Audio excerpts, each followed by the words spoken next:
Railway کو اپ grade کرنا ہے۔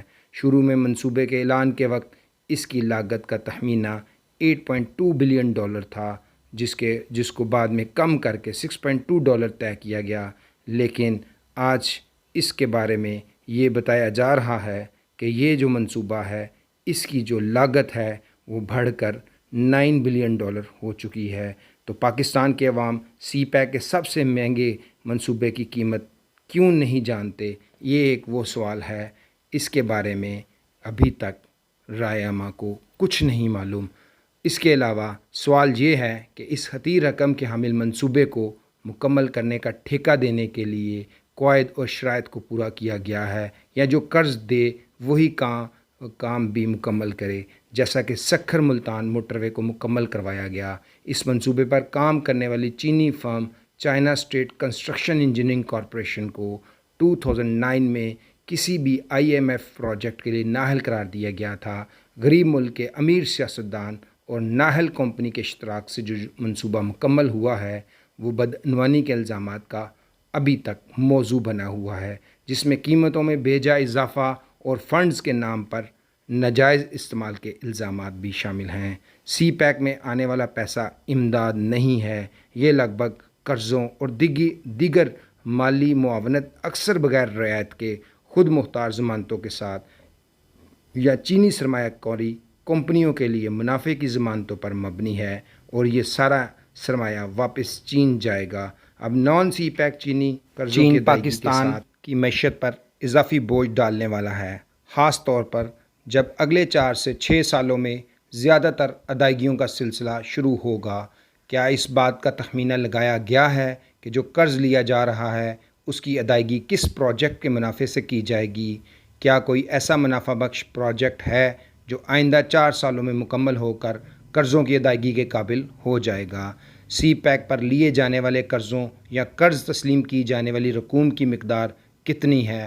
عوام متعلقہ افراد کے علاوہ ملکی قیادت کا عزم رکھنے والوں کو بھی اس کا علم نہیں ہے۔ شفافیت کے فقدان کے سبب ہی قومی احتساب بیورو نیب کے پاس سی پیک کے کثیر منصوبوں میں کرپشن کی تحقیقات مسلسل جاری ہیں، لیکن ان کو منطقی انجام تک پہنچنے ہی نہیں دیا جا رہا۔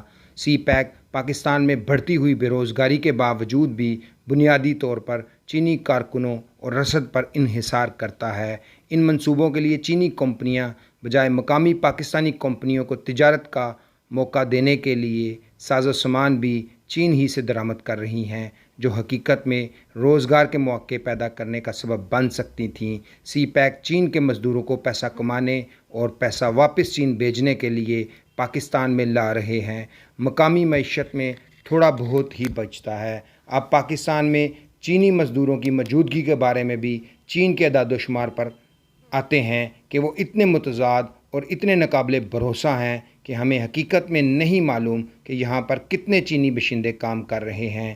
لیکن یہ صورتحال اس لیے بھی غیر معمولی ہے کیونکہ پاکستان میں نوجوان پرجوش اور اہل کارکنوں کی کثرت ہے۔ ملک کی 64% آبادی 20 سال سے کم عمر نوجوانوں پر مشتمل ہے۔ وہ پاکستان کے مستقبل ہیں اور مواقع حاصل کرنے کے لیے ترس رہے ہیں۔ لہٰذا جب ہم سی پیک کا تجزیہ کرتے ہیں تو یہ تضاد سامنے آتا ہے۔ سی پیک سے پاکستانی نوجوانوں کو کوئی فائدہ نہیں ہوتا اور نہ ہی اس سے پاکستانی کمپنیوں کو وہ یکساں مواقع میسر ہوتے ہیں جن سے چینیوں نے خود کئی دہائیاں قبل فائدہ اٹھایا۔ عوامی جمہوریہ چین کے ساتھ پاکستان کے تجارتی تعلقات غیر متوازن ہونے کی ایک وجہ یہ بھی ہے کہ 2018 میں چین کی جانب پاکستان کی برآمدات $1.8 ارب مالیت کی تھیں، جبکہ چین سے پاکستان کی درآمدات مجموعی طور پر $14.5 بلین تھی۔